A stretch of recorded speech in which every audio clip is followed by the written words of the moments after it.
Assalamualaikum warahmatullahi wabarakatuh. Kami dari kelompok 2 akan membawakan materi mengenai perbankan. Selamat menyaksikan. Halo teman-teman semuanya, perkenalkan saya Aisyah Asar Syahdin. Pada video pembelajaran kali ini, kami dari kelompok 2 akan membawakan materi mengenai perbankan. Untuk poin pertama, silahkan teman-teman simak baik-baik tentang pengertian singkat dan fungsi perbankan sebagai berikut. Halo, saya Faradiba. Saya akan menjelaskan tentang pengertian dan fungsi bank. Yang pertama yaitu pengertian bank. Profesor James Verin Stuart dalam bukunya yang berjudul Bank Politics mendefinisikan bahwa bank adalah suatu badan usaha yang bertujuan untuk memberi kredit, baik dengan uang sendiri maupun dengan uang yang dipinjam oleh orang lain, dan mengedarkan alat penukar berupa uang kertas serta uang giram. Yang kedua yaitu fungsi bank. Fungsi bank diantaranya adalah yang pertama, penghimpun bank dari masyarakat. Bank berfungsi sebagai penghimpun dana dari masyarakat karena bank dipercaya masyarakat sebagai tempat penyimpan dana yang aman. Yang kedua yaitu penyalur dana ke masyarakat. Sebagian besar penyaluran dana kepada masyarakat terdiri dalam bentuk kredit untuk bank konvensional dan dalam bentuk pembiayaan bank syariah. Yang ketiga, pelayanan masyarakat. Bank juga dapat memberikan beberapa fungsi pelayanan kepada nasabah. Di antaranya adalah pengiriman uang atau transfer, pemindah bukuan, penegahan surat-surat berharga, clearing, letter of credit, inkaso, safe deposit box, dan garansi bank. Dalam hal ini, bank berfungsi sebagai agent of service. Nah, itu dia pengertian singkat dan fungsi dari perbankan. Poin selanjutnya, kita akan mengetahui apa saja sih jenis-jenis bank yang dikelompokkan berdasarkan jenis kegiatannya. Halo, perkenalkan nama saya Nurhalisa. Saya akan membawakan materi mengenai jenis-jenis bank. Yang pertama, jenis bank berdasarkan fungsinya. Adapun diantaranya yaitu bank sentral, bank umum, dan bank pengkreditan rakyat. Jenis bank yang kedua yaitu jenis bank berdasarkan cara menentukan harga. Contohnya yaitu adalah bank konvensional dan bank syariah. Jenis bank yang ketiga yaitu jenis bank berdasarkan kepemilikan. Adapun diantaranya yaitu bank pemerintah, bank milik swasta nasional, bank asing, dan bank campuran. Jenis bank yang terakhir atau jenis bank yang keempat yaitu jenis bank berdasarkan status. Contohnya adalah bank devisa dan bank non-devisa. Sekarang kita sudah tahu ada beberapa jenis bank yang ada. Tapi kalian tahu nggak sih, dalam menjalankan kegiatan usahanya, bank memiliki prinsip-prinsip tertentu. Prinsip-prinsip apakah itu? Silahkan disimak penjelasan berikut. Halo, perkenalkan nama saya Nadia Azza Putri. Saya akan membawakan materi mengenai prinsip-prinsip kegiatan usaha bank. Yang pertama ada prinsip kehati-hatian atau prudential principle, yaitu bersikap hati-hati dalam memberikan kredit kepada nasabah dengan cara memastikan kemampuan nasabah untuk memenuhi kewajibannya. Yang kedua, ada prinsip kepercayaan atau fiduciary principle, yaitu memberikan kepercayaan pada nasabah atas kredit yang telah diberikan.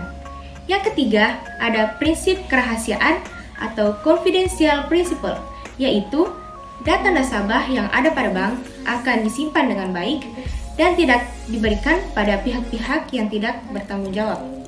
Yang keempat, ada prinsip mengenal nasabah atau Know Your Customer Service, yaitu mengenal nasabah dengan cara mencari tahu alamat, penghasilan nasabah, dan pekerjaan nasabah. Itulah tadi prinsip-prinsip kegiatan usaha yang dipegang oleh bank.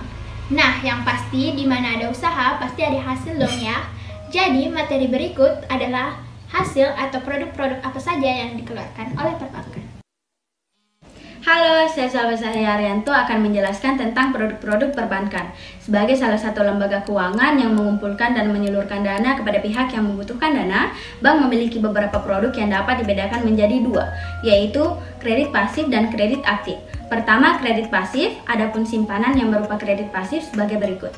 1. Tabungan, yaitu simpanan yang hanya dapat dilakukan menurut syarat tertentu yang disepakati, tetapi tidak dapat ditarik dengan cek ataupun alat yang dipersamakan dengan itu. 2. Giro, yaitu simpanan yang dapat digunakan sebagai alat pembayaran dan penarikannya dapat dilakukan setiap saat dengan menggunakan cek, sarana perintah pembayaran lainnya, ataupun dengan cara pemindah bukuan. 3. Deposito berjangka, yaitu simpanan yang hanya dapat dilakukan pada waktu tertentu menurut perjanjian antara penyimpanan dengan bank yang bersangkutan.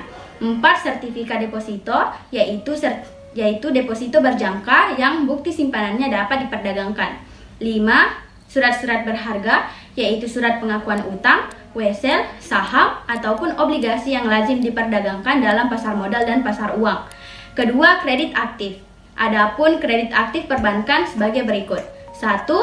Kredit rekening koran, artinya kredit yang diberikan sesuai dengan kebutuhannya atas jaminan surat-surat berharga, barang dalam gudang, atau barang bergerak. 2. Kredit reimburse atau letter of credit, artinya kredit yang diberikan dengan cara membayar harga pembelian suatu barang setelah nasabah memperlihatkan bukti-bukti pengiriman barang antar negara. 3. Kredit accept, artinya kredit yang diberikan dengan cara menandatangani wesel yang ditarik oleh nasabah dan dijual ke bank. 4. Kredit dokumenter, artinya kredit yang diberikan atas jaminan dokumen yang diserahkan ke bank. Terakhir, kredit dengan jaminan surat-surat berharga, artinya kredit yang diberikan kepada nasabah untuk membeli surat-surat berharga. Baiklah teman-teman semuanya, di sini kita sudah mengetahui mengenai pengertian, fungsi, jenis-jenis, prinsip kegiatan usaha, dan produk-produk apa saja yang dikeluarkan oleh perbankan. Ada lagi nih satu usaha yang memiliki peran penting dalam usaha perbankan, yaitu Lembaga Penjamin Simpanan atau LPS.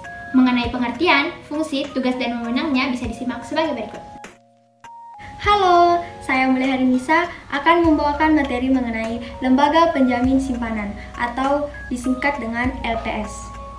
LPS merupakan sebuah badan hukum yang dibentuk berdasarkan Undang-Undang Nomor 24 Tahun 2004.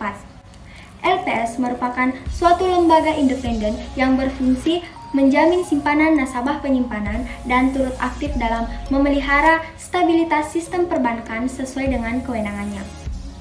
LPS secara penuh beroperasi pada tanggal 22 September 2005, 12 bulan setelah UU LPS diundangkan pada tanggal 22 September 2004. LPS dapat mengembalikan simpanan nasabah dengan jumlah sesuai ketentuan apabila bank tersebut menjadi bank gagal. Bank gagal atau failing bank adalah bank yang mengalami kesulitan keuangan dan membahayakan kelangsungan usahanya serta dinyatakan tidak dapat disehatkan lagi oleh LPP atau Lembaga Pengawas Perbankan. Nah, adapun tugas Lembaga Penjamin Simpanan, yang pertama, merumuskan dan menetapkan kebijakan pelaksanaan penjaminan simpanan. Yang kedua, melaksanakan penjaminan simpanan. Yang ketiga, merumuskan dan menetapkan kebijakan dalam rangka turut aktif memelihara stabilitas sistem perbankan. Yang keempat, merumuskan, menetapkan, dan melaksanakan kebijakan penyelesaian bank gagal yang tidak berdampak sistemik. Yang kelima, melaksanakan penanganan bank gagal yang berdampak sistemik.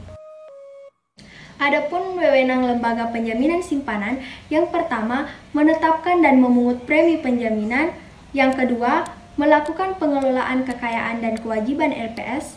Yang ketiga, menetapkan syarat, tata cara, dan ketentuan pembayaran klaim. Yang keempat, melakukan penyuluhan kepada bank dan masyarakat tentang penjaminan simpanan. Yang kelima, menjatuhkan sanksi administratif.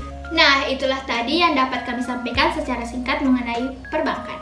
Jika teman-teman belum mengerti, teman-teman bisa mengulang dan menyimak kembali videonya.